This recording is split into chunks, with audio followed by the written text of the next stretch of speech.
కాలేజీలో కమ్యూనిస్టు పాఠాలు చెప్పిన రామకృష్ణ సార్ టీడీపీ సిలబస్ ఎందుకు ఎంచుకున్నారు? పొరపాటున రేపు మళ్ళా జగన్మోహన్ రెడ్డి వచ్చారనుకోండి, ఏమవుతుంది? రాష్ట్రం ఏమవుతుంది? నాశనం అయిపోతుంది రాష్ట్రం. ఏఎస్ రామకృష్ణ లాంటి కరివేపాకులు చాలామంది ఉన్నారు టీడీపీలో.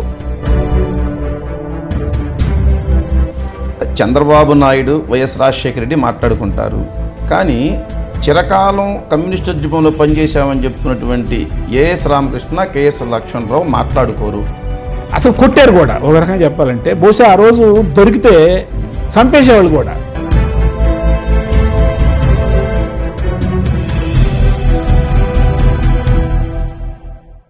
నమస్తే సార్. నమస్కారం. కాలేజీలో కమ్యూనిస్టు పాఠాలు చెప్పిన రామకృష్ణ సార్ టీడీపీ సిలబస్ ఎందుకు ఎంచుకున్నారు? మార్పు అనేటటువంటిది సహజం. నేను 1974లో మొట్టమొదటిసారిగా ఎస్ఎఫ్ఐలో చేరా. 74 ఆ ప్రాంతాల్లో ఈ లెఫ్టిస్ట్ భావాల ప్రభావం చాలా ఎక్కువగా ఉన్నటువంటి రోజులు అవి. ప్రతి కాలేజీలో ఎస్ఎఫ్ఐఓ, ఏఎస్ఎఫ్ఓ ఉంటే తప్ప మిగతా ఆర్గనైజేషన్స్కి అంత ప్రాధాన్యత ఉండేది కాదు. అందుకని నేను ఈ రెండు ఆర్గనైజేషన్స్లో ఏది మంచిది అని చెప్పానంటే, నా ఫ్రెండ్స్ ప్రభావం వల్ల నేను 1974లో ఇంటర్మీడియట్ చదివేటప్పుడు ఎస్ఎఫ్ఐలో చేరా. నేను ఎస్ఎఫ్ఐలో చేరటానికి నాకేదో పెద్ద ఫిలాసఫీ తెలుసని, నాకేదో కమ్యూనిజం గురించి బాగా తెలుసని నేను ఎస్ఎఫ్ఐలో చేరలా. కానీ సహజంగా పుట్టుకతోనే ఆ భావన ఉందో లేదో నాకైతే తెలియదు, ఓ ప్రోగ్రెసివ్ భావజాలు నాలో సహజంగానే ఉందేమో అనిపిస్తుంది. అందువల్ల నేను ఇటు మొగ్గు చూపా. ఇక ఎస్ఎఫ్ఐ మూమెంట్లో ఆ రోజు చేరిన తర్వాత నందిగామలో సిపిఎం కూడా నేనేసినటువంటి ఫౌండేషన్ తోటే అక్కడ సిపిఎం ఒక పార్టీగా జనానికి తెలిసింది. అంటే 74లో నేను చేరిన తర్వాత 79కి వచ్చేసరికల్లా ఎస్ఎఫ్ఐ ఆర్గనైజేషన్ ఒక బలోపేతమైనటువంటి ఆర్గనైజేషన్గా రూపాంతరం చెందింది.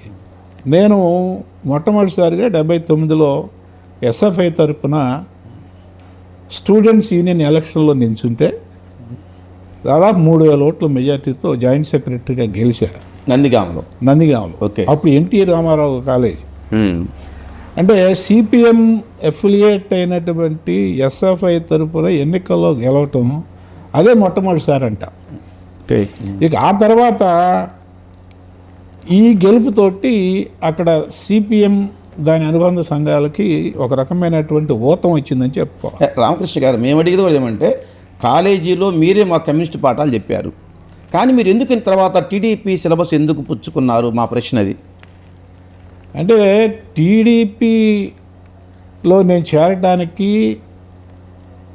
సిపిఎంలో నేను చేరడానికి మధ్య బోలెడంత గ్యాప్ ఉంది. ఓకే. ఎక్కడ 1974, ఎక్కడ 2015, ఈ మధ్యలో చాలా పరిణామాలు జరిగినాయి. ఓకే. ఏంటా పరిణామాలు? నేను 1974లో ఉన్నప్పుడు సోవియట్ యూనియన్ ఉంది, ఈస్ట్ జర్మనీ ఉంది, ఓకే, వియత్నాం ఉంది, క్యూబా ఉంది, చాలా కమ్యూనిస్ట్ దేశాలు అప్పుడు ఉన్నాయి. కానీ రాను రాను ముఖ్యంగా గొర్బచావ్ వచ్చిన తర్వాత గ్లాస్నాస్ట్, పెరెస్ట్రాయికా చాలా ఫేమస్ అయిపోయింది. సోవియట్ యూనియన్ విచ్ఛిన్నం అయిపోయిన తర్వాత ప్రపంచంలో యుగోస్లావియా విచ్ఛిన్నం అయిపోయింది, ఈస్ట్ జర్మనీ విచ్ఛిన్నం అయిపోయింది, తర్వాత చైనాలో కూడా అనేకమైనటువంటి మార్పులు వచ్చినాయి, వియత్నాంలో కూడా అనేకమైనటువంటి మార్పులు వచ్చినాయి. అందుకని ఈ ప్రపంచీకరణ వచ్చిన తర్వాత, ముఖ్యంగా గ్లోబలైజేషన్ వచ్చిన తర్వాత ఈ కమ్యూనిస్టు భావజాలంలో కూడా చాలా తేడాలు వచ్చినాయి. ఇప్పుడు చాలామంది ఉద్దండులైనటువంటి మేధావులు కమ్యూనిస్టు పార్టీని లోతుగా అధ్యయనం చేయటం కూడా మొదలెట్టారు. చాలామంది కమ్యూనిజం అనేటటువంటిది, అంటే కమ్యూనిజాన్ని మార్క్సిజాన్ని ఒకే ఘాటన కడతారు. ఇప్పుడు కార్ల్ మార్క్స్ లేకపోతే లెనిన్ లేడు, కార్ల్ మార్క్స్ లేకపోతే అసలు కమ్యూనిస్ట్ దేశాలు లేవు. కార్ల్ మార్క్స్ పుట్టింది జర్మనీలో అయినా దాని ప్రభావం ప్రపంచవ్యాప్తంగా ఉంది. ఇక్కడ ఒకటి మనం గమనించాల్సింది, వ్యక్తిగత జీవితం వేరు, సిద్ధాంతం వేరు. కానీ కొంతమంది ఏమన్నారంటే వ్యక్తిగత జీవితం వేరు, సిద్ధాంతం వేరు అని చెప్పి వ్యక్తిగత జీవితం నుంచి తప్పించుకోవడానికి ప్రయత్నిస్తున్నారు అని చెప్పి అన్నారు. అంటే కమ్యూనిస్ట్ పార్టీ సిద్ధాంతాలు వల్లిస్తుంది కానీ నైతిక విలువలు పాటించదా అని ఒక ప్రముఖ ఇస్లామిక్ దేశాల్లో ఉండేటటువంటి లౌకిక సిద్ధాంతవేత్త విమర్శించడం జరిగింది. ఓకే, దాన్ని ఈజీగా కొట్టిపారేయటానికి లేదు.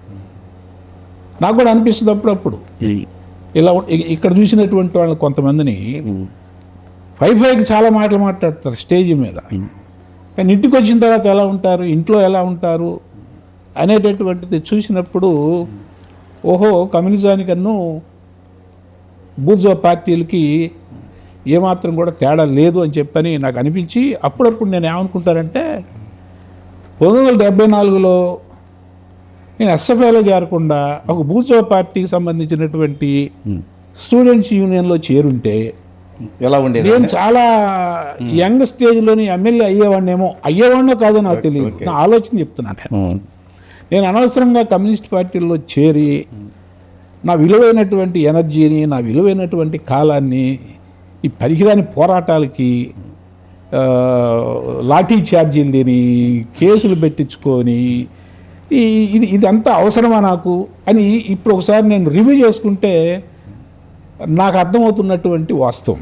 సార్, 1974లోనే నందిగామలో మీరు ఎస్ఎఫ్ఐ నుంచి జాయింట్ సెక్రటరీ గెలిచారు. అంటే నందిగామ ఖమ్మం జిల్లాకి దగ్గర కాబట్టి ఖమ్మం జిల్లా వామపక్ష ఉద్యమం నేపథ్యం మీ నందిగామ విద్యార్థి ఉద్యమం మీద ఉండేది ఆ రోజుల్లో ఏమన్నా? ఖమ్మం జిల్లా బోర్డరే కదా నందిగామ? అవును, కంచేచర్ల బోర్డరే. మధుర నందిగామ చాలా కమ్యూనిస్ట్ ఉద్యమ కేంద్రం, అది నందిగామ చాలా దగ్గర, ఖమ్మం కూడా దగ్గరే. మొత్తంగా అప్పుడు విజయవాడలో కమ్యూనిస్ట్ పార్టీలు రెండు బలంగా ఉండేవి, సిపిఐ ముందు బలంగా ఉండేది. తర్వాత సిపిఐ మీకు తెలుసు కదా, కార్పొరేషను విజయవాడ కార్పొరేషన్ ఏర్పడ్డ తర్వాత మొట్టమొదటి మేయరు వెంకటేశ్వరరావు సిపిఐకి సంబంధించిన ఆయన, సిపిఎం డిప్యూటీ మేయర్గా ఐతారాములు సిపిఎంకు సంబంధించినటువంటి ఆయన. సో దీన్ని బట్టి మనకు తెలుస్తుంది ఏంటంటే ఒక ఖమ్మానికే పరిమితం కాల, ఏది వామపక్ష ప్రభావం అనేటటువంటిది విజయవాడలో కూడా చాలా బలంగా ఉంది. మరి అప్పుడు నిడదవోల్లో కమ్యూనిస్ట్ పార్టీ బాపనయ్య గెలిచాడు. ఓకే, నిడుబ్రోలు ఇప్పుడు నిడుబ్రోలు నియోజకవర్గం కాదు, అది పామర్లోకి వెళ్ళి. అందుకని మొత్తం రాష్ట్ర వ్యాప్తంగా అనేక జిల్లాల్లో, కడప లాంటి జిల్లాల్లో కూడా వామపక్ష భావాలు గల నాయకులు చాలామంది ఎమ్మెల్యేలుగా ఎన్నికైనటువంటి నేపథ్యం ఉంది, ఎంపీలుగా ఎన్నికైనటువంటి నేపథ్యం ఉంది. అందుకని ఖమ్మం అట్ట పెట్టండి, ఖమ్మం వల్లే మిగతా చోట్ల అని కాదు, విశాఖపట్నంతో సహా మారుమూల ప్రాంతాల్లో కూడా కమ్యూనిస్ట్ పార్టీ యొక్క ప్రభావం చాలా ఎక్కువగా ఉందని చెప్పి. విశాఖపట్నం అన్నారు కాబట్టి నందిగామ నుండి మీరు వైజాగ్లో చదువుకున్నారు, ఆంధ్ర యూనివర్సిటీలో. ఆంధ్ర యూనివర్సిటీ కూడా ఎస్ఎఫ్ఐ ఉద్యమంలో పనిచేశారు మీరు, అక్కడ కూడా పనిచేశారు. ఓకే, ఆంధ్ర యూనివర్సిటీలో అంటే నేను నందిగామలో ఎస్ఎఫ్ఐ నాయకుడిగా ఎదిగిన తర్వాత నేను అప్పుడు ఉద్యమ నాయకుడిగా ఎంత బాగా పనిచేశానో చదువు కూడా అంత బాగా చదువుకోవటం వల్ల. అవును, ఎంఏ సోషియాలజీ, మీరు సోషల్ వర్క్ ఎంఏ సోషల్ కాలేజీలో మా క్లాసులో నేనే ఫస్ట్, అందువల్ల మంచి సీట్ వచ్చింది సోషల్ వర్క్లో. సో అక్కడికి వెళ్ళిన తర్వాత కూడా ఈ ఉద్యమాన్ని మరింత బలోపేతం చేయటంలో నా పాత్ర కూడా ఉంది. ఆంధ్ర యూనివర్సిటీలో అప్పటి వరకు ఎస్ఎఫ్ఐ గెలవాల. ఓకే, ఎస్ఎఫ్ఐ జేఎన్యూలో ఢిల్లీలో గెలుస్తూ ఉంది, వరుసను గెలుస్తూ ఉంది. మనం ఇక్కడ కూడా గెలిచి తీరాలి. ఆంధ్ర యూనివర్సిటీ అంటే అప్పుడు చాలా ఇంటలెక్చువల్ కేంద్రంగా ఉండేది. ఇవాళలాగా ఆంధ్ర ఇన్స్టిట్యూట్ అప్పుడు లేదు. ఇంటర్నేషనల్ ప్రొఫెసర్స్ కూడా ఉండేవాళ్ళు. రోజు సెమినార్లు చదువుతూ ఉంటాయి. సెమినార్లో కూడా మేము పాల్గొంటూ ఉండేవాళ్ళం. చదువు కూడా బాగా చదువుతూ ఉండేవాళ్ళం. సో రోజు ఏదో ఉద్యమం చేస్తూ ఉండేవాళ్ళం. సో ఆంధ్ర యూనివర్సిటీలో ఎస్ఎఫ్ఐ పాగా వేయాలా అని ప్రతి ఒక్కళ్ళం కూడా వ్యక్తిగత స్వార్థంతో కాకుండా ఎస్ఎఫ్ఐ అనేటటువంటిది మాకు మనసులో ఉండేది. బాగా గట్టిగా కృషి చేసి చాలామంది మెంబర్స్ని చేర్చి చివరికి ఎస్ఎఫ్ఐ అధ్యక్ష స్థానానికి ఎగప్రాకటం జరిగింది. వరుసను చాలాసార్లు ఆ దెబ్బతోటి ఎస్ఎఫ్ఐ అధ్యక్ష పదవిని చాలాసార్లు అక్కడ ఇంజనీరింగ్ కాలేజీలో, సైన్స్ కాలేజీలో, ఆర్ట్స్ కాలేజీలో గెలుచుకోవటం అనేటటువంటి జరగటమే కాకుండా దాని ప్రభావము సిపిఎం కూడా బలోపేతం కావటానికి ఉపయోగపడింది విశాఖపట్నంలో. విశాఖపట్నంలో సిఐటియు బలోపేతం కావటానికి ప్రధానంగా ఆంధ్ర యూనివర్సిటీలో ఎస్ఎఫ్ఐ నిర్వహించినటువంటి పాత్ర యొక్క ప్రభావం అని చెప్పని నేనైతే అనుకుంటున్నాను. ఎంఏ సోషల్ వర్క్ తర్వాత చేశారా మీరు? ఎంఏ ఎడ్యుకేషన్ అక్కడ యూనివర్సిటీ? ఎంఏ సోషల్ వర్క్ తర్వాత ఎంఏ ఎడ్యుకేషన్ చేశారు.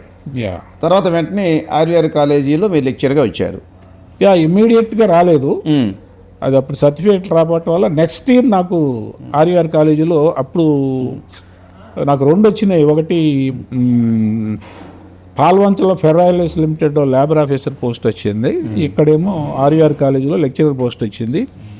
సరే ఈ రెండిట్లో నాకు ఏది కావాలా అని చెప్పని నేను నిర్ణయించుకొని, నాకు టీచింగ్ అంటే ఇష్టం కాబట్టి నేను లెక్చరర్గానే చేద్దామని చెప్పి నిర్ణయించుకున్నా. నేను తీసుకున్నటువంటి నిర్ణయం కరెక్ట్ అని చెప్పని ఆ తర్వాత జరిగినటువంటి నా జీవిత పరిణామాలు చాలా స్పష్టంగా తెలియజేస్తున్నాయి. సార్ 30 సంవత్సరాలు పైగా మీకు వామపక్ష ఉద్యమంతో సంబంధం ఉంది. ఎస్ఎఫ్ఐ కావచ్చు, సిపిఎం కావచ్చు.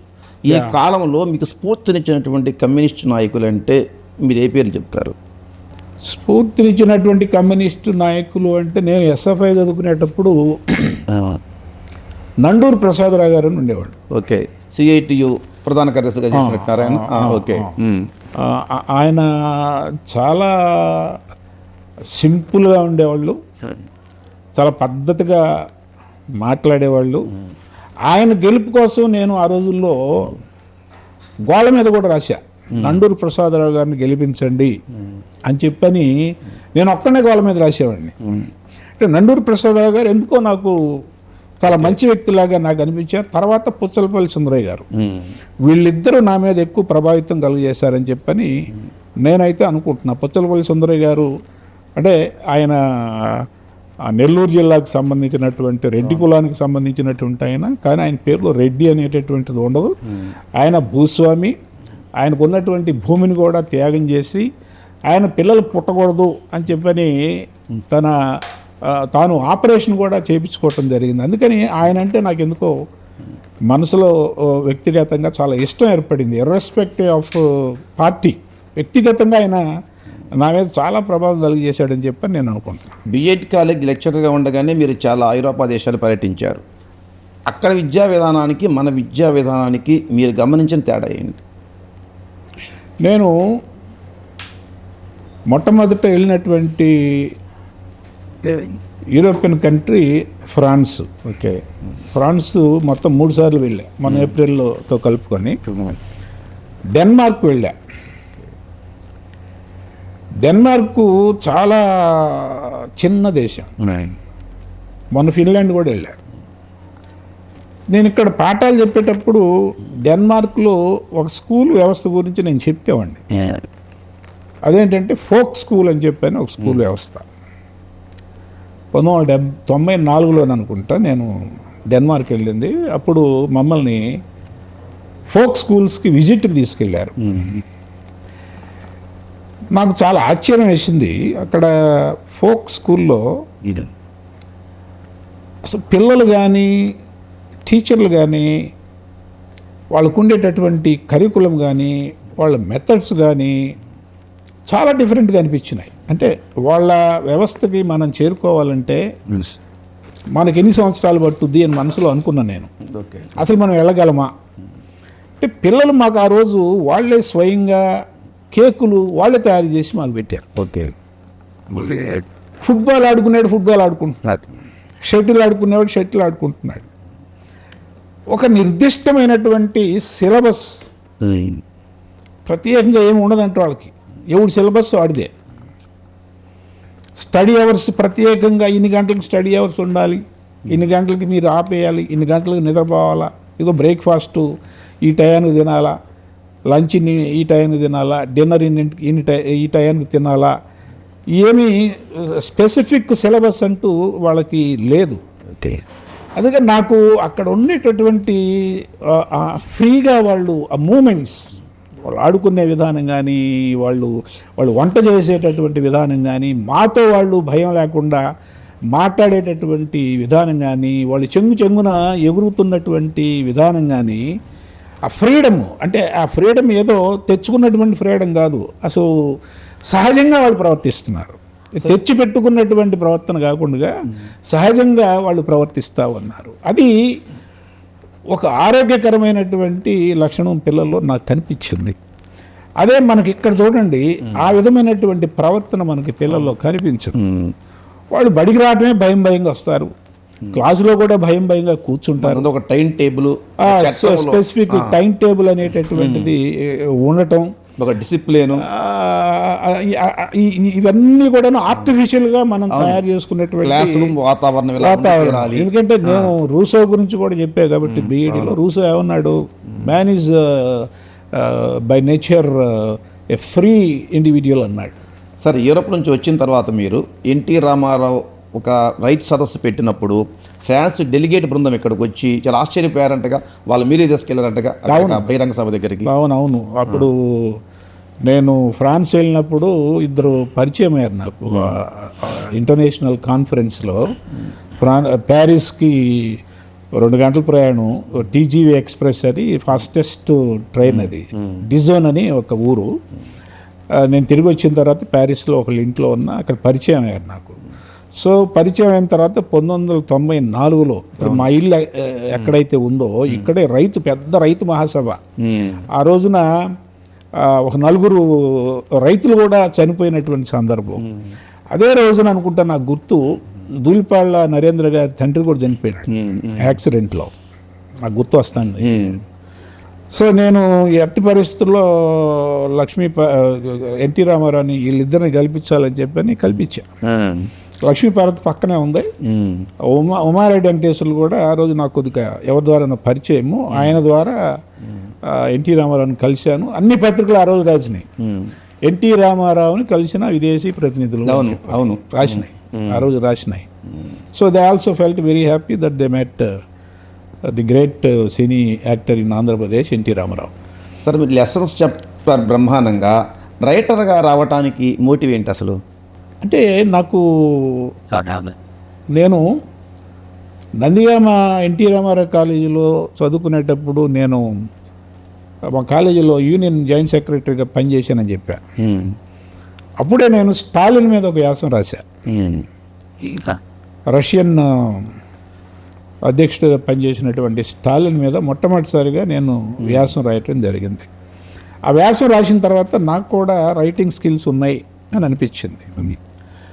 తర్వాత నేను 84లో లెక్చరర్గా చేరిన తర్వాత అందరూ కూడాను మచిలీపట్నం ఏజే కాలేజ్ ఆఫ్ ఎడ్యుకేషన్ వాళ్ళు రాసినటువంటి పుస్తకాలు చదువుతున్నారు. అవును. ఆ పుస్తకాలు చూసిన తర్వాత కొద్దిగా వాటిలో గ్రాంధికం ఎక్కువ కనిపించింది నాకు. మనం ఎంతకన్నా బాగా రాయగలమేమో అని నాకు అనిపించింది. అసలు మనం రాస్తే ఎలా ఉంటుంది అని చెప్పని నేను ఒక పుస్తకం రాయటం మొదలెట్టా, పర్స్పెక్టివ్స్ ఆఫ్ ఎడ్యుకేషన్, విద్యా దృక్పథాలు అని చెప్పాను. నేను కూడా అదే దాన్ని ఇంటర్న్ ఏమన్నామంటే trends and problems in Indian education. So అది నేను ఆ పాఠం చెప్పటం కూడా అదే పేరు మీద ఎన్సీఆర్టీ బుక్ ఒకటి ఉంది, ఆ బుక్ని నేను ఫాలో అయ్యేవాడిని. ఆ సబ్జెక్ట్ చెప్పడం నాకు చాలా ఇష్టం. నేను వామపక్ష ఉద్యమంలో ఉన్నా కాబట్టి ఎప్పటికప్పుడు నేను అప్డేట్ అవుతూ ఉండే, ఎడ్యుకేషన్కి సంబంధించి అప్డేట్ అవుతూ ఉండేవాడిని. సో అప్డేట్ అయినటువంటి ప్రతి విషయాన్ని నేను క్లాస్ రూమ్లో కూడా చెప్పేవాడిని, క్లాస్ రూమ్లో కూడా డిస్కషన్ పెట్టేవాడిని. నా అప్రోచ్ చాలా డిఫరెంట్గా ఉండేది. నేను నోట్ చూసేవాడిని కాదు, లేకపోతే కేవలం పుస్తకంలో ఏదైతే ఉందో అదే యాజ్ ఇట్ ఈజ్గా క్లాసులో చెప్పేవాడిని కాదు. సార్, ఇక్కడ ఒక మాట, నేను మీ స్టూడెంట్ని కాబట్టి మీరు లెసన్ చాలా బాగా చెప్పేవాళ్ళు, కానీ వాస్తవం అంటే రైటర్ అయిన తర్వాత గమనిస్తే మీరు లెసన్ చెప్పిన దానికంటే రైటర్గా ఇంకా బాగా రాణించారు. ఇంకా చాలా విందా మీరు చెప్పినట్టుగా Yes. ఎవరియో చదివితే గ్రాంధిక భాష వాడేవాళ్ళు దాని భిన్నంగా అసలు మీరు లెసన్ చెప్పిన దానికంటే రైటర్గానే బాగా రాణించారేమో అనిపించే విధంగా ఉంది అప్పుడు. ఎస్, దానికి కారణం ఏంటంటే నాకు ఈనాడు ముఖ్యంగా రామోజీరావు గారు ఈనాడు పెట్టి నాకు గుర్తు తెలిసిన మేరకు నేను మొట్టమొదటి నుంచి ఈనాడు బాగా చదువుతూ ఉండేవాడిని, ఇండియన్ ఎక్స్ప్రెస్ బాగా చదువుతూ ఉండేవాడిని, తర్వాత బీబీసీ రేడియో వింటూ ఉండేవాడిని, లేకపోతే CNN రేడియో కూడా నేను వింటూ ఉండేవాడిని. అది నేను చిన్నప్పటి నుంచి, చిన్నప్పటి నుంచి నాకు ఆ చదివే లక్షణం వినే లక్షణం ఉండేది. ఇంగ్లీష్ వినటం, తెలుగులో ఈనాడు పేపర్ చదవటం. నాకు అనిపించేది అనమాట, ఈనాడు భాష చాలా వ్యావహారికంగా ఉంది. అందుకని గిడుగు రామ్మూర్తి పంతులు గారిని మనం గుర్తు తెచ్చుకుంటాం ఈ సందర్భంగా. అంటే మనిషికి అర్థమయ్యేటటువంటి భాష మాట్లాడాలి. ఇప్పుడు మన ఇద్దరు మాట్లాడుకుంటున్నాం, నాకు అర్థమయ్యేటటువంటి భాష నీకు అర్థమయ్యే భాష మాట్లాడితేనే దాని మన మధ్య కమ్యూనికేషన్ గ్యాప్ అనేది రాదు. సంభాషణ సంవాదము అర్థవంతంగా సాగుతుంది. ఇప్పుడు చాగంటి కోటేశ్వరరావు గారు ఉన్నారు, ఆయన ఆధ్యాత్మిక విషయాలు చెప్పొచ్చు, కానీ అవి ఏ భాషలో చెప్తున్నాడు ఆయన, ఎందుకు అంత పాపులర్ అయ్యాడు ఆయన? కారణం ఏంటంటే వ్యావహారిక భాషలో చెప్పటం అన్న. అట్లాగే నరసింహారావు గారు. అందుకని నేను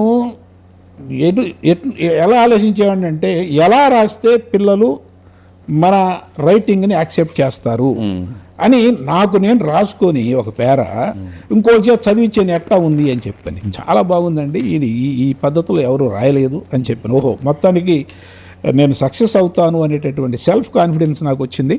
ఆ పుస్తకం రాసిన తర్వాత, ప్రింట్ చేసిన తర్వాత నేనే సొంతగా ప్రింట్ చేసుకున్నా. నువ్వు నమ్ము 2 నెలల్లో 3,000 పుస్తకాలు అమ్ముడుపోయినాయి. ఓకే, 2 నెలల్లో 3,000 పుస్తకాలు అమ్ముడుపోయినాయి. మళ్ళీ ప్రింట్ చేశా, మళ్ళీ అమ్ముడుపోయినాయి. ఇట్లా ఆ పుస్తకం సక్సెస్ కావటంతో పుస్తక రచనలో ఇక నేను వెనక చూడాల, ముందుకే పోయే తప్ప. డిఎస్సి పుస్తకాలు కూడా బ్రహ్మాండంగా సక్సెస్ అయినాయి. న్యూ ఇయర్ పేరుతో మీరు రాసేవాళ్ళు. న్యూ ఇయర్ పేరుతో నేను రాసినటువంటి చిన్న పుస్తకం, 27 రూపాయల పుస్తకం, గ్రీన్ బుక్. ఆ పుస్తకం చదివి కనీసం 50,000 మంది టీచర్లు అయి ఉంటారు. సార్, రైటర్గా మీకున్న పేరు ప్రఖ్యాతులే ఎమ్మెల్సీ సీటు ఆఫర్కి కారణం అనేది కాదు. 2013లో నేను గ్రాడ్యుయేట్ ఎమ్మెల్సీగా పోటీ చేశాను. నాకు ఇండిపెండెంట్గా పోటీ చేశా. ఎవరు కూడాను ఏ పెద్ద పార్టీ నాకు అండగా లేదు. సిపిఐ పార్టీ నాకు అండగా ఉంది. అయితే సిపిఐ వాళ్ళు అంతకుముందు రాధాకృష్ణ అని ఆయన పోటీ చేస్తే 500 ఓట్లు వచ్చినాయి. కానీ నేను పోటీ చేస్తే వచ్చినాయి 16,000 ఓట్లు వచ్చినాయి. ఈ 16,000 ఓట్లు నాకు ఎలా వచ్చినాయి అంటే, అప్పటికే నేను చాలా కాలం లెక్చరర్గా పనిచేసా. చాలామంది బ్యాచ్లు, అటు బీఈడి ఇటు ఎంఈడి, నా పుస్తకాలు చదవటం, ఈ విధంగా అంటే నా పేరు అప్పటికే బాగా వ్యాపించి ఉంది రాష్ట్ర వ్యాప్తంగా, ఉమ్మడి రాష్ట్రాల్లో. తెలంగాణ కూడా కలిసి ఉంది కదా. అందువల్ల వీళ్ళందరూ కూడా ఎవరు ఎక్కువ మంది ఓటర్లు ఎవరా నాకు ఓట్లు వేసింది ఎవరా అంటే నా స్టూడెంట్స్ అని చెప్పి నేను అనుకుంటా. ఆ రోజు కనుక నాకు తెలుగుదేశం పార్టీ లాంటి పార్టీ నాకు మద్దతు ఉంటే ఖచ్చితంగా నేను ఎమ్మెల్సీగా గెలిచేవాడినేమో అని చెప్పి నాకు అనిపించింది. ఎందుకంటే ఇండివిజువల్గా 16,000 ఓట్లు రావటం అంటే అది చిన్న విషయం కాదని చెప్పని చాలామంది అన్నారు. ఇదే రివ్యూ చంద్రబాబు నాయుడు గారు 2015లో నాకు ఇంకొక అతనికి పోటీ పడ్డప్పుడు, ఎందుకంటే ఇంటెలిజెన్స్ రిపోర్ట్లు ఉంటాయి కదా, ఇతనికి 2013లో నిలబడ్డప్పుడే 16,000 ఓట్లు వచ్చినాయి, ఇతను గట్టి అభ్యర్థే అని చెప్పని చంద్రబాబు నాయుడు గారు అన్నారట. అందుకనే నాకు చంద్రబాబు నాయుడు గారు సీట్ ఇవ్వడానికి ప్రధాన కారణాల్లో 2013లో నేను గ్రాడ్యుయేట్ ఎమ్మెల్సీగా నిలబడ్డప్పుడు నాకు వచ్చినటువంటి ఓట్లు కూడా ఆయన పరిగణనలో తీసుకొని, తర్వాత చాలా సంఘాలు నాకు మద్దతు ఇచ్చినాయి, 31 సంఘాలు. అది కూడా ఒక అంశంగా ఆయన తీసుకున్నారు. సార్, ఫీల్ అయ్యారు ఏమన్నా 2013లో మొదటిసారి ఓడిపోయినప్పుడు? ఏం ఫీల్ అవ్వలేదు, అస్సలు ఫీల్ అవ్వలే. నేను ఓడిపోయాను అనేటటువంటి బాధ నాకేమాత్రం కూడా లేదు. ఎందుకంటే రాజకీయపరమైనటువంటి అవేర్నెస్ నాకు ఉంది. ఓకే, ఓడిపోతే బాధపడటం, గెలిస్తే సంతోషపడటం, ఇవన్నీ అసలు నాకు వ్యక్తిగతంగా ఎమోషన్స్ టూ మచ్గా నాకు ఉండేవి కావు, ఎప్పుడు ఉండేవి కావు. మీరు అన్నట్టు 2013లో 16,000 ఓట్లు రావటమే చంద్రబాబు నాయుడు పిలిచి 2015లో ఉపాధ్యాయ ఎమ్మెల్సీ సీట్ ఇవ్వడం కారణం అనుకుంటున్నారు మీరు? పిలిచి అని నేను చెప్పను. ఓకే, పిలిచి సీట్ ఇచ్చారు అని చెప్పని నేను అన్నాను. నేను ప్రయత్నం కూడా చేశాను. ఒక సీట్ ఇవ్వటానికి కారణం అది కూడా ఒకటి అయి ఉండొచ్చు అనేది. సీటు ఇవ్వటానికి కారణం ఎందుకంటే ఓకే. ఆ రోజు గెస్ట్ హౌస్లో హైదరాబాద్లో రివ్యూ పెట్టినప్పుడు ఎమ్మెల్యేలతోటి ఆయన ఆ ఇంటెలిజెన్స్ రిపోర్ట్ చదువుతుంటే ఈ విషయాన్ని చెప్పినప్పుడు నాకు అర్థమైంది. ఆయన అప్పటి వరకు దీన్ని కూడా పరిగణలో తీసుకున్నారనే విషయం ఆయన చెప్తే నాకు తెలిసింది తప్ప, లేకపోతే నాకు తెలిసేది కూడా కాదు. ఇది కూడా ఆయన గమనంలో ఉంది అనేటటువంటి విషయం. లెక్చరర్గా ఉన్నప్పుడు కమ్యూనిస్ట్ పాఠాలు చెప్పారు, ఎస్ఎఫ్ఐ విలువలతో మీ జీవితాన్ని కొనసాగించారు. ఎప్పుడైతే రైటర్గా మీరు పేరు ప్రఖ్యాతులు వచ్చినాయో, డబ్బు సమకూరిందో, పొలాలు కోట్ల డబ్బు వచ్చిన తర్వాత కమ్యూనిస్ట్ రామకృష్ణ క్యాపిటలిస్ట్ రామకృష్ణగా మారిపోయాడు. అందుకే టీడీపీ తీర్థం పుచ్చుకున్నాడు 2015లో. అది తప్పు. నేను 1991లోనే మొట్టమొదటి పుస్తకం రిలీజ్ చేశాను. 2011లో నేను సిపిఎం నుంచి బయటకు వచ్చాను. ఓకే, అప్పటికే నేను సిపిఎంలో ఉన్నప్పుడే నా పుస్తకాలు బ్రహ్మాండంగా అమ్ముడుపోతున్నాయి. మరి ఆ రకంగా చెప్పుకుంటే 1991 నుంచి 2000లోనే నేను బయటకు రావాలిగా. నేను మొట్టమొదటి కారు 2000లో కొనుక్కున్నా. కారు కొనుక్కోగానే communist Ramakrishna bourgeoisie Ramakrishna అయిపోడుగా.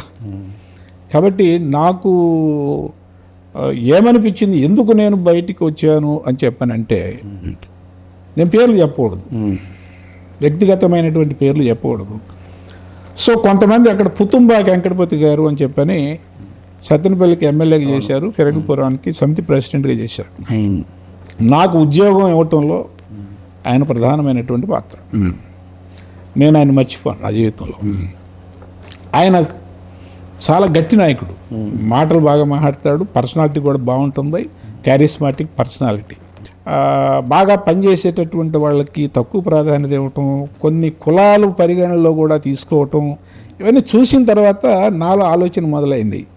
So మనం ఈ పార్టీలో కూడా ఇటువంటి పోకడలు ఉన్నాయంటే ఇది ఇది ఇది మంచి పోకడు కాదు కదా, కమ్యూనిస్ట్ పార్టీ కదా, కమ్యూనిస్ట్ పార్టీలో ఇలాంటివి ఉండటం అనేటటువంటిది కరెక్ట్ కాదు కదా. మనం ఎంతకాలం అని వెయిట్ చేస్తామో, ఇక్కడ ఉంటే మనం ఎదగలేము కాదు కదా, ఈ విధంగానే ఉండిపోవాల్సి వస్తుంది, మనల్ని ఎవడు గుర్తించడు ఈ పార్టీలో అని చెప్పని నాకు అనిపించింది. అందుకని ఆ పార్టీ నుంచి బయటికి రావటంలో ఆ రోజు కొంతమంది వ్యవహరించినటువంటి, వెంకటపతి గారు వ్యవహరించినటువంటి తీరు పట్ల కాదు, పార్టీలో కొంతమంది నాయకులు అనబడేటటువంటి వాళ్ళు వ్యవహరించినటువంటి తీరు నన్ను బాధించింది. అందుకని నేను బయటకు వచ్చేసాను. 2015 ఎమ్మెల్సీ ఉపాధ్యాయ ఎమ్మెల్సీ ఎన్నికల్లో ఒకనాటి మీ ఉద్యమ సహచరుడు, మీరు ఏ పార్టీలో అయితే దశాబ్ద కాలం పాటు పనిచేశారో ఆ సహచరుడి మీదే మీ విజయం సాధించారు మీరు. అవును. మీ ఫీలింగ్ ఏంటప్పుడు? గెలుపోవటం సహజం. ఇప్పుడు కృష్ణా గుంటూరు జిల్లాలు ఉన్నాయి. గుంటూరు 1 ఉంది, గుంటూరు 2 ఉంది. కొంతమంది ఇప్పుడు పొన్నూరులో నరేంద్ర గారు 6 సార్లు గెలిచాడు. కుప్పంలో చంద్రబాబు నాయుడు గారు 8 సార్లు గెలిచారు. ఇది నా బేస్ నుంచి చెప్పని అనుకోకూడదు. ఓకే, ఇదేదో పుట్టుకతోనే నాకే ఇది రాసి పెట్టించాడు దేవుడు అని చెప్పని అనుకోకూడదు. ఇప్పుడు కృష్ణా గుంటూరు జిల్లాలంటే దాదాపు అక్కడ 17, ఇక్కడ 16, 33 నియోజకవర్గాలకు సంబంధించింది. నేను ఒకసారి గెలిచాను కాబట్టి మళ్ళీ నేనే గెలవాలా, నేనే మగాడిని, నేను తప్ప ఇంకెవడు గెలవడానికి వీలు లేదు, అది ఇంకొకటి గెలుస్తున్నాడే అనేటటువంటి భావంతో నేను ఉన్నాను అని చెప్పానంటే అది నా తప్పు. చంద్రబాబు నాయుడు, వైఎస్ రాజశేఖర రెడ్డి మాట్లాడుకుంటారు, కానీ చిరకాలం కమ్యూనిస్ట్ ఉద్యమంలో పనిచేశామని చెప్పుకున్నటువంటి ఏఎస్ రామకృష్ణ, కేఎస్ లక్ష్మణరావు మాట్లాడుకోరు. మాట్లాడుకోపోవడానికి నేను కారణం కాదు, నేను వాస్తవం మాట్లాడతాను. ఎందుకంటే నేను ఐఎమ్ రియలిస్ట్. ఎలాగానే నాకు గుర్తు బాగా విఎన్ఆర్రావు అనుకుంటా, ఆయన దిగిపోయేటప్పుడు గీతా కేఫ్లో ఒక సన్మాన సభ పెట్టారు ఆయనకి. నేను హాజరయ్యి, అతను హాజరయ్యాడు. నేను మామూలుగానే ఉన్నా, మామూలుగానే షేక్ హ్యాండ్ ఇచ్చాను. షేక్ హ్యాండ్ ఇచ్చినప్పుడు మామూలుగా షేక్ హ్యాండ్ మామూలుగా తీసుకోవాలి కదా, ఇసిరి కొట్టారు అతను. ఏంటి ఇలా షేక్ హ్యాండ్ ఇసిరి కొట్టటువంటి నాకు అర్థం కాదు. అది ఫస్ట్ టైం. రెండోసారి కూడా ఆ విధంగానే నాకు అటువంటి అనుభవం ఎదురైంది. అరే ఇతను నేను ఓడగొట్టానని చెప్పని బాగా ఫీలింగ్లో ఉన్నట్టున్నాడు, అతను నేనెందుకు ఇబ్బంది పెట్టాలా, అతను ఇబ్బంది పెట్టడం కరెక్ట్ కాదు, నేనేం కామ్గా ఉందామని అని చెప్పి నేను అనుకున్నాను. సార్ మీరు కానీ లక్ష్మణరావు కానీ పాఠాలు ఏం చెప్పారంటే మాకు పార్లమెంటరీ భ్రమలు ఉండకూడదు అని.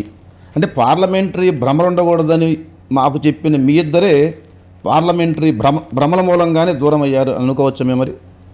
పార్లమెంటరీ భ్రమలు అంటే నేను కమ్యూనిస్టు పార్టీలో ఉన్నప్పుడు, కమ్యూనిస్టు పార్టీలో లేనప్పుడు నా యొక్క భావజాలంలో కూడా తేడా వచ్చేసింది. ఓకే. ఇప్పుడు నేను క్యూబా వెళ్ళా ఉదాహరణకి, మొన్న జర్మనీ గోడ కూడా చూసా, అల్బేనియా వెళ్ళా, అది కమ్యూనిస్ట్ దేశంగా ఉంది. నాకు ముఖ్యంగా క్యూబా వెళ్ళిన తర్వాత నాకు ఏమనిపించిందంటే, ఎక్కువ ఊహించాను నేను. ఏపీ విఠల్ అని ఒకప్పుడు అవును యువజన సంఘ అధ్యక్షుడు ఉండేవాడు, అక్కడ కూడా క్యూబా వెళ్ళి వచ్చాడు. ఆంధ్రప్రదేశ్ నాట్య మండలిలో పనిచేశారు. ఆయన పెద్ద ఉన్నారు ఆయన. క్యూబా ప్రపంచ యువజనోత్సవాల్లో పాల్గొని వచ్చి క్యూబా గురించి బ్రహ్మాండంగా రాశాడు వ్యాసం. ఆ వ్యాసం నాకు బాగా గుర్తుంది. నేను క్యూబా వెళ్ళింది 2023లో. హవానా ఎయిర్పోర్ట్లో దిగిన తర్వాత ఏంటిది కనీసం గన్నవరం ఎయిర్పోర్ట్లో కూడా లేదు అని అనిపించింది. సో అక్కడ మీటర్లు ఉన్నటువంటి కార్లు కూడా లేవు. నేను చూసుకుంటూ పోయాను. ఆ హోటల్కి వెళ్తుంటే అక్కడ ఉన్నటువంటి ఇళ్ళు సున్నం కొట్టకుండా అలాగే ఉన్నాయి. కారు ఆపి ఏంట ఇల్లు సున్నం కొట్టకుండా అట్టా ఉంచారేంటి అని అడిగా ఆ ఇంటి ఓనర్నే. దగ్గర డబ్బులు లేవండి, అందుకని సున్నం కొట్టించు. ఎన్ని సంవత్సరాలు అయింది సున్నం కొట్టించుక అని చెప్పాడు. 15 సంవత్సరాలు అయింది సున్నం కొట్టించుకున్నాను. అరే ఏంట్రా బాబు, ఈ దేశం ఇలా ఉంది, కమ్యూనిస్ట్ దేశం అంటే నేను ఏదో అనుకున్నాను, ఇలా ఉంది ఏంటి అని చెప్పి నాకు అనిపించింది. తర్వాత ఆ ఓల్డ్ హవానా బ్రహ్మాండంగా ఉంది. అయితే ఆ ఓల్డ్ కాస్ట్రో ఎవరి మీద పోరాడాడంటే స్పెయిన్, ఎవరైతే స్పెయిన్ పాలకులు ఉన్నారో స్పెయిన్ పాలకులకు వ్యతిరేకంగా పోరాడాడు. స్పెయిన్ కల్చరు, స్పెయిన్ ఆర్టు ఆ బిల్డింగ్ల మీద ఎక్కువ కనిపిస్తుంది మనకి. ఆశ్చర్యం ఏంటంటే అక్కడ Havana is wonderful, no doubt about it. దాన్ని మనం sugar bowl of the world అంటే. ఒకప్పుడు 400 షుగర్ ఫ్యాక్టరీలు ఉండేవి, ఇప్పుడు 200కి పడిపోయింది. 200 కూడా చెరుకు ఉత్పత్తి చేయటంలా రమ్ ఉత్పత్తి చేస్తున్నాయి. ఓకే. ఇప్పుడు దేనికి ప్రసిద్ధిరా బాబు క్యూబా అంటే చుట్టలకి రమ్ముకు ప్రసిద్ధి. ఓకే. అక్కడ ఉచితంగా విద్య, ఉచితంగా వైద్యం పేరుకి, కానీ స్కూల్లో కావాల్సిన సౌకర్యాలు లేవు, హాస్పిటల్లో కావాల్సినటువంటి సౌకర్యాలు లేవు. చాలామంది యువకులు ఇవాళ ఆ దేశాన్ని నుంచి పారిపోవాలని చెప్పి అనుకుంటున్నాను. లెక్చరర్గా ఉన్నప్పుడు కాస్ట్ను ఇష్టపడ్డారు, మీరు క్యాపిటలిస్ట్గా మారి బుర్జువా పార్టీలో ప్రజాప్రతినిధిగా ఎన్నికైన తర్వాత కాస్ట్రో మీకు నచ్చలేదు. అది కాదు, నేను అప్పుడు ఎట్టున్నానో ఇప్పుడు కూడా ఆ విధంగానే ఉన్నా. ఇప్పుడు the point is Castro is also human being. Okay. Understand? Abraham Lincoln is also human being. కాస్ట్రోకి 5 కాళ్ళు ఉండవు, అబ్రహాం లింకన్కి 2 కాళ్ళు ఉండవు. కాబట్టి ఇక్కడ మనిషి ఎక్కడున్నా కూడా మనిషే. లైఫ్ అనేది నా ఉద్దేశంలో వరల్డ్ అనేది, యూనివర్స్ అనేది ఒక విశేష సర్కిల్, ఒక విశేష సర్కిల్. ఒకటి బెల్బాటం ఉంది, ఇప్పుడున్న బెల్బాటం. నేను ఇంటర్మీడియట్ చదువుకునేటప్పుడు బెల్బాటం పాయింట్ వేసుకునేవాడిని, ఇప్పుడు లేదుగా, రేపే వస్తుందో. అందుకని ఇది నేను అనుకుంటున్నా, ఏ భావజాలం కూడా శాశ్వతంగా ఉండదు. ప్రిమిటివ్ సొసైటీకి మళ్ళీ మనం పోతామేమో. ఇప్పుడు ఒకసారి దుబాయ్ ప్రధాని, వైస్ ప్రెసిడెంట్ ఆఫ్ యుఏఈని, నేను 2018లో దుబాయ్ పోయా. అతను ఆ మీటింగ్ కూడా వచ్చాడు, వరల్డ్ టాలరెన్స్ సమ్మిట్. నేను దాని మీద ఇంటర్నేషనల్ ప్రాజెక్ట్ కూడా చేశాను. అతను ఒక ప్రశ్న అడిగారు, దుబాయ్ యొక్క భవిష్యత్తు ఏంటి అని చెప్పాను. ఎందుకంటే ఆ Dubai now is Dubai because of him. Okay. ఇప్పుడు ఇంకా బతుకున్నాడు అతను. ఏమన్నాడు తెలిసిన అతను, మా నాన్న, మా ముత్తాత ఒంటి మీద తిరిగాడు, మా నాన్న చిన్న కారు మీద తిరిగాడు, నేను రాయల్ రాయ్స్ కారు మీద తిరుగుతున్నా, నా మనవడు మళ్ళీ ఒంటి మీద తిరగొచ్చేమో ఓకే అన్నాడు. అంటే this is life, this is world. అంటే ఏది కూడా శాశ్వతం కాదు. కమ్యూనిజం శాశ్వతమా? ఓకే. కమ్యూనిజం శాశ్వతం అంటే నేను అదే చెప్పేది. చాలామంది కమ్యూనిజాన్ని యుటోపియా అన్నారు. ఎస్, నేను కూడా నమ్ముతున్నా. కొన్ని కమ్యూనిస్ట్ దేశాలు చూసిన తర్వాత, ముఖ్యంగా క్యూబాని చూసిన తర్వాత యూటోపియా అని చెప్పి నాకైతే అనిపించింది. ఇప్పుడు ఇతర దేశాలు కానీ మన దేశంలోనే త్రిపుర పోయిందా, వెస్ట్ బెంగాల్ పోయిందా? 30 సంవత్సరాలు జ్యోతిబాసు, చాలా సంవత్సరాలు జ్యోతిబాసు 30 ముఖ్యమంత్రిగా ఉన్నంతకాలం బహుశా ఎవరు ఉండరు. ఒక కేరళ తప్ప, కేరళలో కూడా, చైనాలో కూడా ఇవాళ మరి మాట్లాడొచ్చేమో నాకు తెలియదు. ఇప్పుడు వైద్య కళాశాల మీద పీపీపీ మోడల్ గురించి మనం మాట్లాడుతున్నాం. సార్, దీనికంటే ముందేమంటే 6 సంవత్సరాలు శాసన మండలి సభ్యుడిగా మీకు సంతృప్తి ఇచ్చేటువంటి సంఘటనలు ఏమో గోల్డెన్ ఉన్నాయి, ఒకటి కాదు. ఎవరు ఇది అతిశయోక్తి కాదు నేను చెప్పేది. నేను నా సొంత డబ్బులు బాగొట్టుకున్నా కానీ ₹1 కూడా నేను ప్రభుత్వం నుంచి కానీ, టీచర్ల దగ్గర నుంచి కానీ, ఎవరి దగ్గర నుంచి కానీ ₹1 కూడా నేను తీసుకున్న సందర్భం లేదు. ఆ డబ్బులే నేను ఖర్చు పెట్టుకున్నాను. ఎయిడెడ్ వాళ్ళకి 1వ తారీఖు జీతం 40 సంవత్సరాల్లో లేదు. ఎయిడెడ్ స్కూల్ వాళ్ళకి కానీ, ఎయిడెడ్ కాలేజీ వాళ్ళకి కానీ. అట్లాగే పండిట్లు, పీఈటీలు 12,500 పోస్టులు ఒకేసారి అప్గ్రేడ్ అవ్వటం ఎప్పుడన్నా జరిగిందా? అన్ని వేల మందికి అప్గ్రేడేషన్ అనేది జరిగిందా? ఎప్పుడు జరగల. ఫస్ట్ టైం జరిగింది. 398 ఫస్ట్ టైం. వాళ్ళందరూ ఎదురు చూస్తూ ఉన్నారు చాలా కాలం. ఎప్పుడు ఎన్టీ రామారావు గారు తెచ్చినటువంటిది. అదిగో ఆ సమస్య కూడా నేనే పరిష్కరించడం జరిగింది.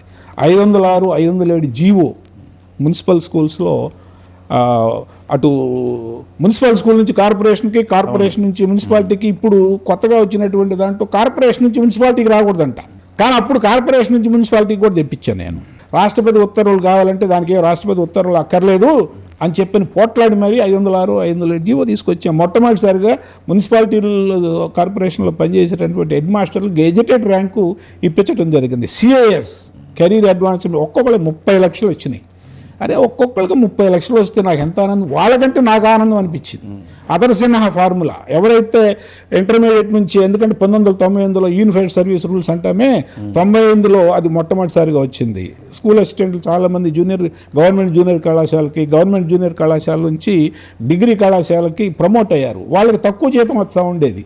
అందుకని మొట్టమొదటిసారి నా యోజన క్యాంపెయిన్లో ఏమంటే మేము సీనియర్లు అయినా కూడా నాకు తక్కువ జీతం వస్తుందండి, దీన్ని సరియాలంటే దాన్ని కూడా నేను సరి చేయించాను. దాన్ని ఆదర్శన ఫార్ములా అని చెప్పని అంటాం. ఇటువంటివి 58 జీవోలు నేను తీసుకొచ్చా. నాకు నిజంగా చాలా సంతృప్తి అనిపిస్తుంది. ఇవాళ నాతోటి ఇప్పటికీ నాతో టీచర్లు టచ్ ఉన్నారంటే నేను పని చేయబెట్టి, కమిటెడ్గా చిత్తశుద్ధిగా పనిచేయబెట్టి నాతో టీచర్లు టచ్లో ఉన్నారు. 2021లో నాకు తెలుగుదేశం పార్టీ నన్ను ప్రకటించింది, కానీ ఆ రోజు వైఎస్ఆర్సీపీ అధికారులు ఉండటం వల్ల, డబ్బు ప్రభావం వల్ల, నాకు వాళ్ళు పార్టీ పనిచేసేటట్టు పరిస్థితులు లేకపోవటం వల్ల నేను ఒంటరి పోరాటం చేశాను.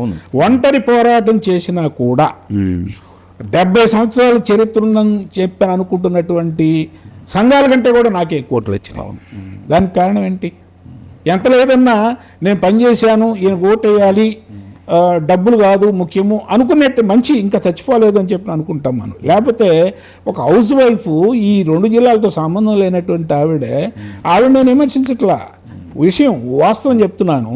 టీచర్ కూడా కాదు, అక్కడి నుంచి వచ్చినటువంటి ఆవిడకి ఏ విధంగా ఓట్లు వేసారు, ఆవిడని ఏ విధంగా గెలిపించారు. ఇప్పటికీ నాకు నేను క్వశ్చన్ వేసుకుంటే ఆశ్చర్యం వేస్తుంది, ఏంటి మన టీచర్లు ఎలా ఉన్నారు అని చెప్పని. జనం ఇప్పుడు teachers are not different, they are part of the total society. అందుకని జనం మనస్తత్వం ఎట్లా ఉంటుందో టీచర్ల మనస్తత్వం కూడా ఆ విధంగానే ఉంటుందని నేను అనుకున్నాను. సార్, టీడీపీ ఎమ్మెల్సీగా చంద్రబాబు నాయుడు దగ్గరగా చూశారు మీరు. 1990-2000 ప్రాంతంలో వామపక్ష రంగంలో పనిచేసే వాళ్ళు ఏం చెప్పేవాళ్ళు అంటే ప్రపంచ బ్యాంకు జీతగాడు చంద్రబాబు అని చెప్పేవాళ్ళు. వాళ్ళు చెప్పినటువంటి చంద్రబాబుకి మీరు చూసిన చంద్రబాబుకి తేడా ఏంటి? నేను దాన్ని యాక్సెప్ట్ చేయను. ఎందుకంటే ప్రపంచ బ్యాంకు జీతగాడు చంద్రబాబు నాయుడు అనేది సాధారణంగా వివి రాఘవల్ లాంటి వాళ్ళు అంటారు. ఎందుకంటే ఆయన 1990 దశకంలో సైబర్ టవర్ కట్టిన తర్వాత అది కేసీఆర్ ఒప్పుకున్నాడు, కేటీఆర్ ఒప్పుకున్నాడు. నేను చెప్పడం కాదు, ఆయన శత్రువులు కూడా ఒప్పుకున్నారు. హైదరాబాద్కి ఇవాళ మొత్తం తెలంగాణకు వచ్చేటటువంటి ఆదాయంలో 65% హైదరాబాద్ నుంచి వస్తుందంటే హైదరాబాద్ మొత్తం ఆయన కట్టాడని కాదు. సైబర్ టవర్ కట్టిన తర్వాత మైక్రోసాఫ్ట్ ఆయన్ని బిల్ గేట్స్ని తీసుకురాలేదా? బిల్ క్లింటన్ తీసుకురాలేదా? సో ఎప్పుడైతే ఒక సాఫ్ట్వేర్ కంపెనీ మైక్రోసాఫ్ట్ అప్పుడు దిగ్గజం, ఇప్పుడంటే ఫేస్బుక్లు వచ్చినాయి, ఇన్స్టాగ్రాములు వచ్చినాయి, యాప్లు వచ్చినాయి, ఇప్పుడు ఎన్ని లేవు. మొట్టమొదటిసారి దిగ్గజాన్ని తీసుకొచ్చింది, ప్రపంచ కుబేరుని తీసుకొచ్చింది బిల్ గేట్స్ని చంద్రబాబు నాయుడు గారు. ఓకే. సో ఆయన వచ్చిన తర్వాత చాలామంది ఎమటెమట వచ్చిన తర్వాత హైదరాబాదు 94 ముందు హైదరాబాదు, 94 తర్వాత హైదరాబాదు బ్రహ్మాండంగా అభివృద్ధి ఇవాళ 4వ పట్టణం ఏది సిటీ ఆఫ్టర్ ఢిల్లీ, బొంబాయి, కలకత్తా తర్వాత కలకత్తా కంటే మించిపోయింది బెంగళూరు తర్వాత ఇవాళ హైదరాబాద్ 4వ సిటీ. బెంగళూరుని కూడా త్వరలో మించిపోద్దని చెప్పి అంటున్నారు. సో ఇవాళ కూడా చెప్తా ఉన్నారు, ఇవాళ హైదరాబాద్ ఆ విధంగా ఉందంటే దానికి పునాది వేసింది నేను చార్మినార్ కట్టానని చెప్పాను చంద్రబాబు ఏనాడు చెప్పలా. వీళ్ళందరూ కూడా అంటున్నారు నేను అసలు ఫోన్ సృష్టించింది నేనే, కంప్యూటర్ కనిపెట్టింది నేనే అంటే ఇష్టం వచ్చినట్టు మాట్లాడుతూ ఉంటారు. ఆయన ఎప్పుడు అనలా.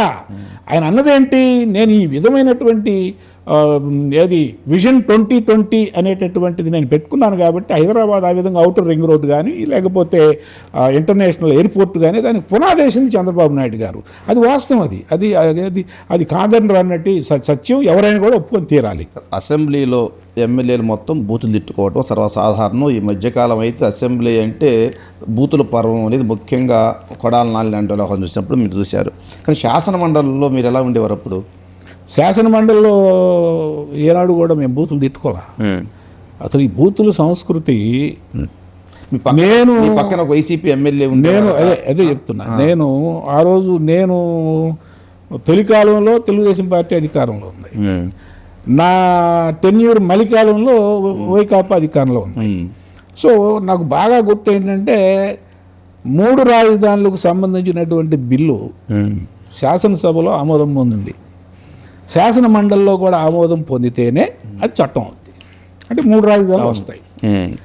సో ఆ రోజు 18 మంది వైకాపా మంత్రులు వచ్చి కూర్చున్నారు శాసన మండలిలో. షరీఫ్ గారు అని చెప్పని చైర్మన్ ఆయన. సో ఆయన యొక్క డెసిషన్ కోసం అందరం అంతే టైట్ క్లిప్తో ఉన్నాం, నరాలు తెగిపోయేటటువంటి ఉత్కంఠ అనమాట. ఈయన బహుశా ఆయనకు అమ్ముడుపోయాడేమో, వైకాపాకు అమ్ముడుపోయాడేమో. ఎందుకంటే చాలా ఆఫర్ చేశారంటే ఆయనకి, నీకు 50 కోట్లు ఇస్తాం, 100 కోట్లు ఇస్తాం అని చెప్పని అమ్ముడుపోయాడేమో. డబ్బులు కదా, డబ్బు కంటే పాపిస్తుంది ఏది లేదు ప్రపంచంలో. మేము కూడా గుక్క పెట్టుకుని అట్టాగే ఉన్నాం. ఆ రోజున ఎప్పుడైతే ఆయన ఈ బిల్లుని సెలెక్ట్ కమిటీకి పంపిస్తున్నాం అని చెప్పిన అనగానే ఇవాళ ఎవరైతే బొత్స సత్యనారాయణ ఎల్ఓపి నాయకుడు ఉన్నాడో శాసన మండలిలో, అనిల్ యాదవ్ ఉన్నాడో, వెల్లంపల్లి శ్రీనివాస్ ఉన్నాడో, వీళ్ళందరూ కూడా నానా బూతులు తిట్టారు, అసలు కొట్టారు కూడా. ఒక రకంగా చెప్పాలంటే బహుశా ఆ రోజు దొరికితే చంపేసేవాళ్ళు కూడా, షరీఫ్ గారిని చంపేసేవాళ్ళు కూడా. మేమే ఆయనకు అండగా ఉండి అక్కడ ఉన్నటువంటి ఆయన యొక్క గన్మెన్లు లాక్కొని కార్లు పెట్టుకొని పరుగున ఆయన బయటికి తీసుకెళ్లారు. అంటే ఆ రోజున వాళ్ళు ప్రవర్తించినటువంటి తీరు, ఆ 18 మంది మంత్రులు కూడా రౌడీలాగా ప్రవర్తించారు. వాళ్ళ మాట ఇవాళ ఏదో మాట్లాడుతున్నారు, బాలకృష్ణ మాట్లాడని చెప్పాను, కానీ వాళ్ళు ఆ రోజు మాట్లాడినటువంటి మాటలు గొడ్డగాడు బుడ్డోడు కూడా ఆ విధంగా మాట్లాడు, అంత దారుణమైనటువంటి బూతులు మాట్లాడారు. ఇవాళ వీళ్ళు కబుర్లు చెప్తా ఉన్నారు, దానికి మాట్లాడే. సో నేను స్పష్టంగా నా కళ్ళారా ద్వారా చూశాను, అరే ఇటువంటి మండలిలోన మన శాసన మండలి ఈ సభ్యులుగా ఉంటే ఏమి లేకపోతే ఏమని చెప్పి నాకు అనిపించింది. ఆ రోజు అంత అసహ్యంగా ప్రవర్తించారు. తెలుగుదేశం పార్టీ అధికారం కోల్పోయిన తర్వాత 4 ఎమ్మెల్యేలు పార్టీ మారారు. సిద్ధా రాఘవరావు లాంటి మాజీ మంత్రి పార్టీ మారారు. మంత్రులుగా పనిచేసిన వాళ్ళు, ఎమ్మెల్యేలుగా పనిచేసిన వాళ్ళు చాలామంది పార్టీలు మారారు. కానీ వాళ్ళందరికీ లేని మీరు మాత్రం ఎందుకు వైఎస్ జగన్మోహన్ రెడ్డి ప్రభుత్వాన్ని తూర్పు పారబడుతూ టీవీ డిబేట్లో తెగ మాట్లాడేశారు?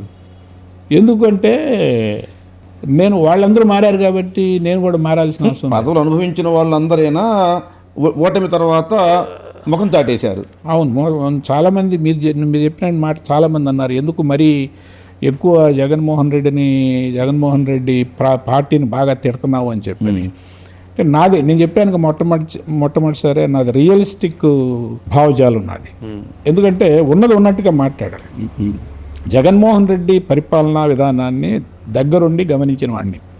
కరోనా సమయంలో జగన్మోహన్ రెడ్డి ఏ విధంగా కేంద్రం ఇచ్చినటువంటి డబ్బులను వృధా చేశాడు, కరోనా సమయంలో ఎంతమంది చనిపోయారు, కరోనా సమయంలో పాఠశాలల్లో టీచర్లను ఏ విధంగా పిలిచాడు, అట్లాగే నాడు నేడు కింద ఎంతమంది హెడ్ మాస్టర్లు 50 మంది హెడ్ మాస్టర్లు చనిపోయినారు, ఎంతమంది ఆ టీచర్లకి ఈ కరోనాలో పెట్టినటువంటి ఇబ్బందుల వల్ల షుగర్ వ్యాధులు వచ్చింది, కరోనా సమయంలో ఏ విధంగా దందాలు చేసింది, ఆ విధంగానే వాళ్ళు అనుసరించినటువంటి మద్యం పాలసీ, ఆ భూమ్ అని ప్రెసిడెన్షియల్ మెడల్ అని చెప్పని ఆ రోజుల్లో జంగారెడ్డిగూడెంలో ఒకే రోజు 26 మంది చనిపోవటం, ఆ రోజు నేను ఏదైతే తిట్టానో అవన్నీ వాస్తవాలని చెప్పని ఇవాళ జగన్మోహన్ రెడ్డి అనుసరించినటువంటి మద్యం పాలసీ మీద ఇవాళ సిట్టు తెలుస్తున్నటువంటి నిగ్గు తెలిసినటువంటి నిజాలే నేను మాట్లాడింది కరెక్ట్ అని చెప్పని తెలియజేస్తూ ఉన్నాయి. తెలుగుదేశం పార్టీ అధికారానికి వచ్చిన తర్వాత చాలామందికి పదవులు వచ్చినాయి, ఏమనిపించట్లేదు మీకు అప్పుడు? నాకేం అనిపించట్లేదు. ఎందుకంటే నేను పదవుల కోసం నాకు పదవి కావాలని చెప్పని నేను ఏనాడు నాకు పదవి ఇస్తే తీసుకుంటా, నేనేం అనుకోను. ఏఎస్ రామకృష్ణ లాంటి కరివేపాకులు చాలామంది ఉన్నారు టీడీపీలో. ఆ కరివేపాకుల సంగతి నాకు తెలియదు, కానీ నేను కూడా కరివేపాకు అని అనుకోవటంలా, నేను పనిచేయటమే తప్ప వివేకానంద సూత్రాన్ని పాటిస్తూ ఉంటా. నాకు అసంతృప్తి అయితే నేను చదువుపోతా, కానీ అందరు నాలాగా ఉండరు కదా, చాలామంది అసంతృప్తి ఉన్నారని చెప్పని అంటున్నారు. వాళ్ళందరూ అసంతృప్తిని మనం తీర్చకపోతే రేపు 2029లో చాలా కష్టాలు వస్తాయని చెప్పని అంటున్నా. నేను చెప్పేదేదో మొహాటం లేకుండా ధైర్యంగా, నేను తప్పు కాదు కదా చెప్పేది, నేను ఉన్న నిజాన్ని చెప్పేటటువంటి లక్షణం నాకుంది. అందుకని నువ్వు చెప్పినట్టుగా ఆ విధమైనటువంటి గ్యాప్ ఏదైతే ఉందో ఆ గ్యాప్ని తగ్గించుకోకపోతే పార్టీకి నష్టం వచ్చేటటువంటి ప్రమాదం ఉందని చెప్పని, పార్టీకి నష్టం వస్తే జనానికి కూడా నష్టం వచ్చినట్టే. పొరపాటున రేపు మళ్ళా జగన్మోహన్ రెడ్డి వచ్చారనుకోండి, ఏమవుతుంది? రాష్ట్రం ఏమవుతుంది? నాశనం అయిపోతుంది రాష్ట్రం, ప్రజలు నాశనం అయిపోరు. 2025 గ్రాడ్యుయేట్ ఎలక్షన్లో మీకు డబ్బు లేదు కాబట్టి ఎంపిక చేయలేదు, ఆలపాటికి డబ్బు ఉంది కాబట్టి ఎమ్మెల్సీ ఛాన్స్ ఇచ్చారు టీడీపీ. అలా నేను అనుకోవట్లేదు. నేను అడిగాను, చంద్రబాబు నాయుడు గారు, నేనైతే గెలుస్తానండి, నాకు టీచర్లో గుర్తింపు ఉంది అంటేను ఒక అతనికి ఏదో మాట ఇచ్చాము, అతను తెనాల్లో సీటు త్యాగం చేశాడు, బహుశా అతనికి ఇవ్వచ్చు అని అన్నాడు. నేను రాయం ప్రసాద్ గారి కోసం నేనే కాదు నా టీం మొత్తం కూడా వేపాడి చిరంజీవిరావుకి 2023లో ఏ విధంగా పనిచేసాం ఆయన గెలుపుకి, మొన్న జరిగినటువంటి ఫిబ్రవరిలో జరిగినటువంటి ఎన్నికల్లో రాజేంద్ర ప్రసాద్ గారు దాదాపు 85,000 ఓట్ల మెజార్టీతో గెలవటానికి నేను గెలిపించానని చెప్పను, నేను కూడా ముఖ్యమైనటువంటి పాత్ర నిర్వహించాను అని చెప్తా. ఎందుకంటే పార్టీ లేకుండా, పార్టీ కార్యకర్తలు లేకుండా ఆయన గెలుస్తాడని చెప్పి నేను అనుకోను. నేను గెలిపించానంటే అది మరీ టూ మచ్ అవుతుంది. నేను కూడా ఒక పాత్ర నిర్వహించాను, ముఖ్యమైన పాత్ర నిర్వహించానని మాత్రం చెప్పగలను. సార్ వాస్తవం చెప్పండి, పవర్ పాలిటిక్స్లో డబ్బు లేకపోవటమే మీకు సీటు రాలేదు అని మనసులో కూడా అనిపించలేదా మీకు? డబ్బు లేకపోవటం వల్ల అటనుకుంటే డబ్బులు లేనటువంటి వాళ్ళకి చాలామందికి వచ్చినాయిగా. మీకు అనిపించింది మనసులో? నాకు అనిపించలే.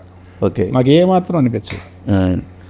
అది విద్యారంగానికి సంబంధించి ఒక విమర్శ ఏమంటే, చదువురాని బొత్సాకు చదువుకున్న లోకేష్కు తేడా లేదు. చదువురాని బొత్సాకు చదువు వచ్చినటువంటి లోకేష్కి తేడా లేదు ఎక్కువ మంది ఉపాధ్యాయుల మాట. అది కరెక్ట్ కాదు.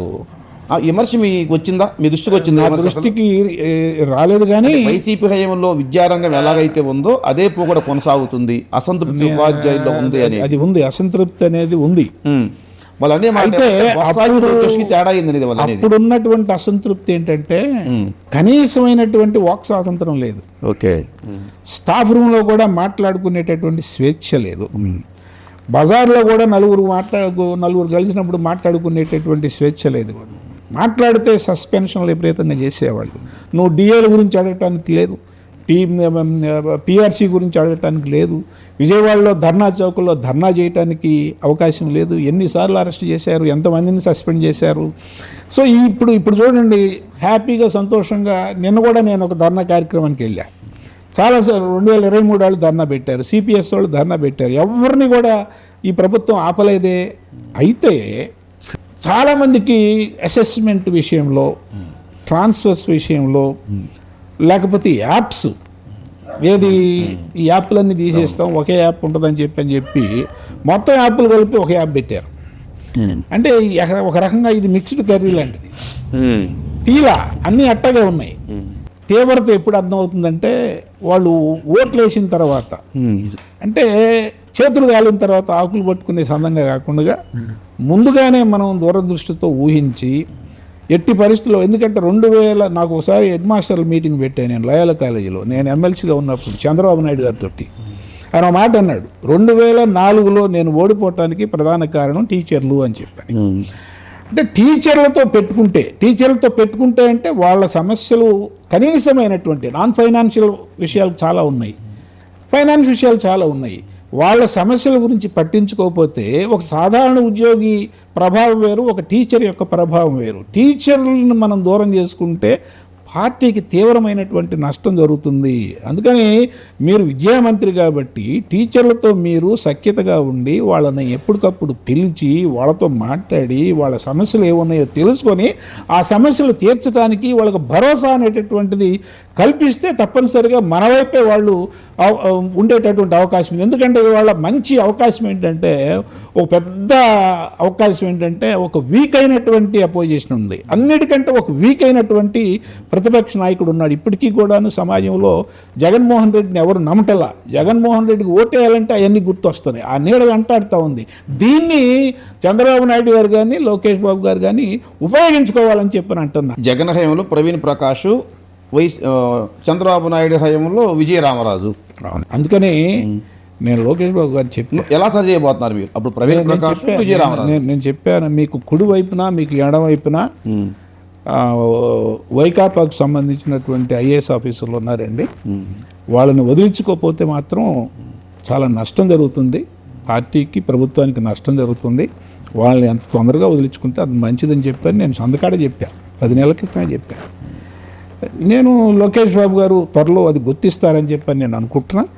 మరి ఎందుకని వాళ్ళు ఆ విధంగా ప్రవర్తిస్తున్నారు అంటే, తెలియకుండా ససింక్ట్గా అంటే సీక్రెట్గా ఒక ఎజెండా పెట్టుకొని వాళ్ళు పనిచేస్తున్నారేమో ప్రభుత్వానికి వ్యతిరేకంగా అని వాళ్ళు తీసుకుంటున్నటువంటి నిర్ణయాలే మనం సాక్ష్యంగా చెప్పుకోవచ్చు. టీచర్లకి ఎక్స్పెక్టేషన్స్ ఎక్కువ మీ మీద, మీరు రికమెండేషన్ చేయగలరు, ఇది పరిష్కారం అవుతుంది అనే ఒపీనియన్ వాళ్ళలో ఎక్కువ మందిలో ఉంది. కరెక్ట్ అది. ఎందుకంటే నేను ఇంతకుముందు చేసినటువంటి పని విధానాన్ని బట్టి, ఇంతకుముందు చంద్రబాబు నాయుడు గారి దగ్గరికి నేను కనీసం ఒక 50 సార్లు టీచర్ల దగ్గర తీసుకెళ్ళాను.